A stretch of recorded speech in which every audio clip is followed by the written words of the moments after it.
Mais c'est qui lui? Mais c'est qui lui?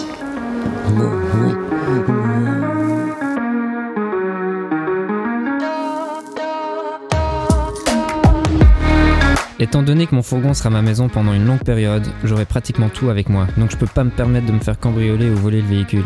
C'est pourquoi j'ai longuement réfléchi à des systèmes anti-vol. J'ai donc opté pour un kit UFO classique de chez Meroni à 150 € pour 2 verrous. C'est une marque quand même un peu reconnue qui a plein de modèles différents d'anti-vol. J'ai donc un verrou pour les portières arrière et un pour la porte latérale.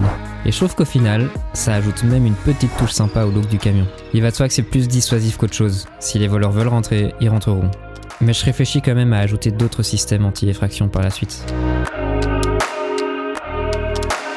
Je me dis que je mettrais bien le verrou assez haut, comme ça si des gens ont envie de la péter, c'est quand même nettement moins pratique d'essayer de forcer quelque chose en l'air plutôt qu'en bas.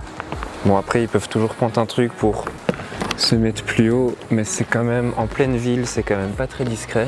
Et il faut que pour moi, ce soit pas non plus trop haut, parce que je devrais quand même souvent y accéder.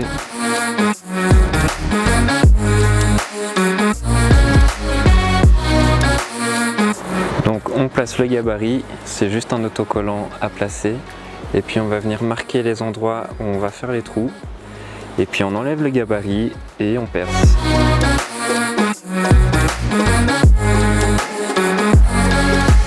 Ce que je vous conseille de faire une fois que vous avez fini vos trous et que vous aurez plus de particules de métal, c'est d'aller aspirer ici dedans, parce que c'est ici que vont se mettre tous les petits copeaux métalliques pour éviter que ça rouille ici. Évidemment c'est mieux de faire ça quand vous n'avez pas encore votre isolation de fait. Moi j'ai ma première couche, mais c'est parce que j'ai fait un peu les choses à l'envers. Et Rustol anti-rouille incolore. Oh yeah. Bon alors je change d'avis, je vais quand même fixer les 12 points de fixation.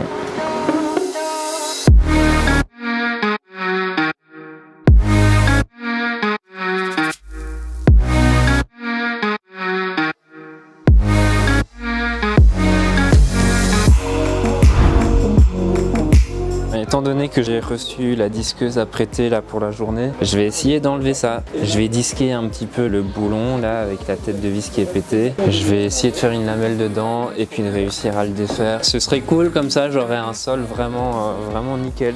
Aujourd'hui vu qu'il fait un petit peu beau, j'aimerais reboucher des endroits où j'ai des fuites. Et donc je vais passer un petit coup de silicone autour des verrous que j'ai rajoutés et sur la glissière de la portière latérale. Ici j'ai de l'eau qui s'infiltre par une vis à l'intérieur. Et alors j'aimerais étanchéifier les deux verrous que j'ai rajoutés, il y en a un là et un ici, et donc ces deux là j'aimerais qu'ils soient complètement étanches. Et alors pour le rail latéral, ici sur cette vis là j'ai de l'eau qui coule, et vu qu'il y a plusieurs vis ici, j'aimerais que tout soit complètement étanche. Et donc pour faire ça, je vais nettoyer un premier temps à l'eau, je vais chasser au compresseur toutes les petites crasses que je pourrais avoir dedans, et puis je passe un coup de dégraissant et j'applique mon mastic. Je sais plus si c'est du mastic ou du silicone. C'est du mastic d'étanchéité transparent, voilà. Et normalement ça devrait bien faire le job. Bon alors j'en profite quand même pour resserrer un petit coup.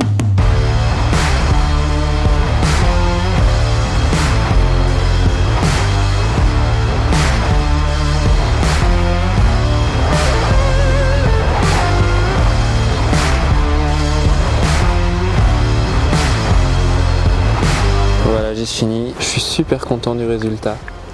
Je trouve que c'est super propre.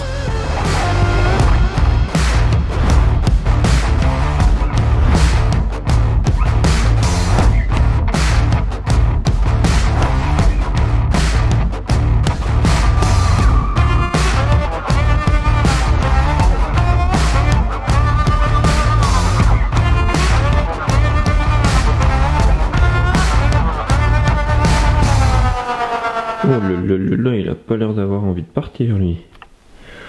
Oh là là. Oui. Oui, allez, dans 1 heure on est parti. Bon, il est un petit peu stressé. Il est 6h tout pile, c'est la fin du couvre-feu ici en France. Et donc j'aimerais passer la frontière en Belgique avant 18h. Par contre, on n'est pas encore arrivé. Hein. Vénus.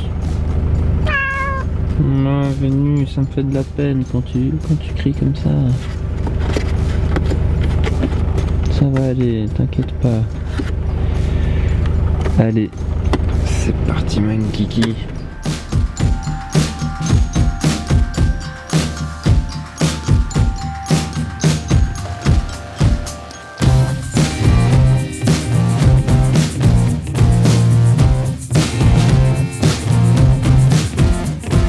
On a passé Toulouse, ça fait genre 1h30 ou 2 là qu'on roule, mais Vénus est super flippé. Là ça va un peu mieux, il s'est détendu, il commence un petit peu à jouer, je crois qu'il prend ses marques. Bon, il a peur, il se cache, il commence tout doucement à jouer.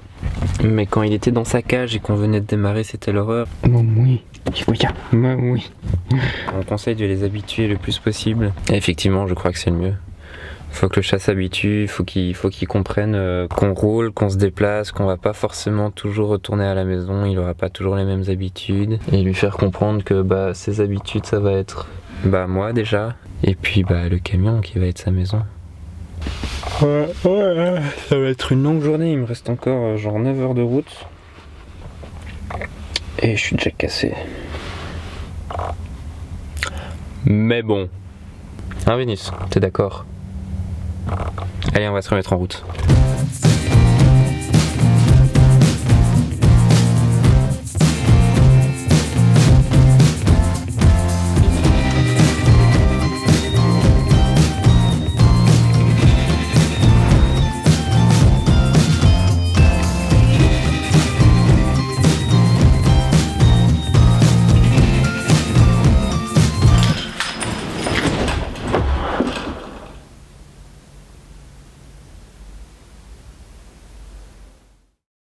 Ça y est, je suis arrivé en Belgique, mais du coup on est un peu sur un autre cadre que l'Ariège, ça c'est clair.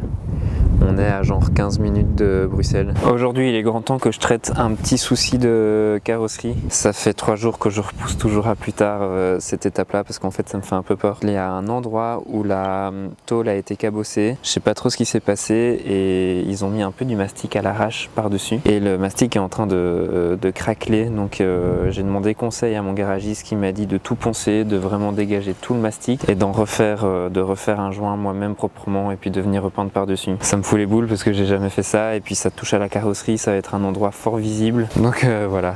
Mais bon, à un moment donné il faut se lancer, donc c'est parti. Alors je vais pas tout vous montrer en détail parce que j'ai vraiment fait ça comme un porc. Si vous devez faire le même genre de choses, je vous conseille de vraiment bien vous renseigner ou de faire ça avec quelqu'un qui l'a déjà fait. C'est un travail vraiment très minutieux et ça demande énormément de savoir-faire. Bon, on est d'accord, c'est crapuleux, mais c'est pas grave, je vais poncer. Et puis si ça va pas, je recommence. Hein, soyez indulgents, s'il vous plaît, ne m'engueulez pas. Soyez sympa. Bon, on en reparle quand c'est fini, hein. Voilà, du coup, moi, le résultat final, en fait, je m'en fiche un peu. Tant que le problème à la base est réglé, qu'il n'y a pas de risque de rouille, ça va. On peut dire que visuellement, c'est pire qu'avant. Par contre, il n'y a plus de problème. Ils m'ont vendu la camionnette avec ça qui était pété. Ils m'ont dit oui, t'inquiète, on en recommande un et puis tu reviens et on te le remet. Et là, ça fait 4 mois. Du coup, je l'ai commandé moi-même sur Alibaba. Ça m'a coûté genre 10 €. Bon, ça marche. Je vais déjà commencer à retirer tous mes pare-chocs, ceux que j'ai repeints, pour aller renettoyer en dessous. Et l'idée, c'est que je les remette après et que je passe un joint d'étanchéité tout autour. Comme ça, je sais que l'eau ne va pas s'infiltrer dedans. C'est Laddie et Margaret qui m'ont inspiré là-dessus. All the morning condensation now runs down the glass, down the car, and would go straight to this gap and end up inside of that van and slowly rust from inside out. Not anymore. C'est en anglais, mais ça vaut vraiment la peine parce qu'ils ont plein de super bons trucs et astuces. Ils sont super inspirants, voilà. Et du coup, je vais faire ça parce que je sais très bien que dans un van, ce qui nous inquiète le plus, c'est l'infiltration de l'eau et la rouille.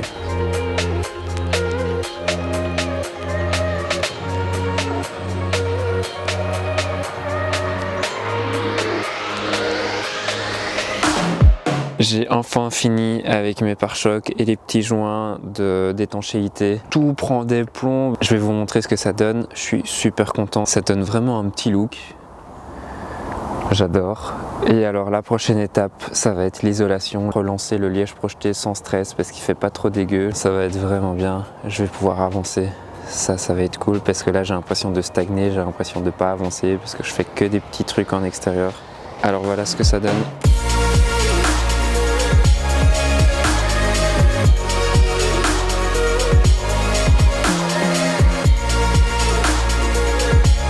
Il y a aussi mon petit bout de carrosserie là, ça va, je trouve qu'on l'oublie assez vite.